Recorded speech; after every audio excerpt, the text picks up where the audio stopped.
Hello hi everyone. এটা কিন্তু ছিল শ্রাবণ মাসের প্রথম সোমবার।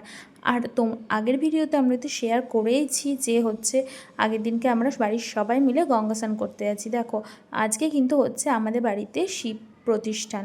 তো ভাবলাম যে এই দিনটাই শুভ হবে, যেহেতু এই দিনটাই বাবার জন্মবার আর কি, জন্ম শ্রাবণ মাসের প্রথম সোমবারে। তো এখানে কিন্তু আমরা বাড়ির সবাই চলে আসি। আমি কিন্তু আটা মাখছিলাম, বোন ভোগ করছিল। সব গোছানো কমপ্লিট হয়ে যাওয়ার পর কিন্তু ঠাকুরমশাই চলে এসেছে। তারপরে কিন্তু ভাইকে বললো যে একটা ফল দান করতে আর কি। তো ভাই আবার সেটা করলো ঠাকুরের কাছে দিয়ে। তারপরে কিন্তু এখানে দেখো আমি আর বোন মিলে কিন্তু এখানে 108টা বেলপাতা সুতো দিয়ে সুচ ছাড়া গাচ্ছিলাম। তো তারপরে কিন্তু ভাই কিন্তু এক একটা মানে স্টেপ বাই স্টেপ যেভাবে আর কি শিব ঠাকুরকে স্নান করানোর নিয়ম সেভাবে কিন্তু ভাই স্নান করাচ্ছে, দেখতেই পাচ্ছ। ফার্স্টে কিন্তু জল দিয়ে অনেক কিছু মন্ত্র করে নিল, তারপরে ছিল ঘি, তারপরে ছিল মধু, তারপরে কিন্তু এখানে ছিল দুধ, দেখতেই পাচ্ছ। তো সেটা 3বার করে করা হচ্ছিল। তারপরে কিন্তু এখানে লাস্টে ছিল দই, আতপ চাল, চিনি, এগুলো দিয়ে কিন্তু ভাই খুব ভালোভাবে দিয়ে কিন্তু ভালো সুন্দর করে মাখিয়ে নিয়েছিল।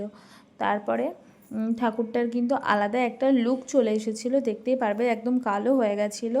তো তোমরা কেমন করে কাটালে অবশ্যই কমেন্ট করে বলবে। আর আমরা তো সেই দিনটা খুব ভালোই কাটালাম। কিন্তু সবাই কিন্তু ভাইয়ের দেওয়া হয়ে গেলে বাবা, মা, আমি, তারপরে আমার মাসি এসেছিলো, মাসির ছেলে, দিদি, বোনরা, তারপরে আমার দিদির মেয়ে, সবাই মিলে কিন্তু আমরা দিয়ে দিয়েছিলাম। তারপরে দেখো আমি কিন্তু ঠাকুরকে 3টে গোলাপও দিয়েছিলাম, সেই গোলাপটাও আমি দিয়ে দিয়েছিলাম। কেমন লাগছে বলো তো গোলাপটা দেওয়ার পর। আর এখানে কিন্তু ঠাকুর পুজোর প্রায় শেষের দিকেই। আর এখানে কিন্তু আরতি হচ্ছে, দেখতেই পাচ্ছ। এখানে আরতি করা হচ্ছে আর ভোগে কিন্তু দেওয়া হয়েছিল ভাত, ডাল, মুগ ডাল, তারপরে 5 রকম ভাজা, খিচুড়ি, আলুর দম, আর কিন্তু ছিল আলু পটলের তরকারি আর পায়েস, এগুলোই কিন্তু ভোগে দেওয়া হয়েছিল। আর এখানে হচ্ছে আরতি করা হচ্ছিলো, আর এটা কিন্তু আমরা সবাই মিলে দেখছিলাম। দেন এখানে কিন্তু আরতি করা কমপ্লিট হয়ে গেলে তারপরে ছিল বস্ত্র নিবেদন আর কি, ঠাকুরকে নিবেদন করছিল, দেখতেই পাচ্ছ।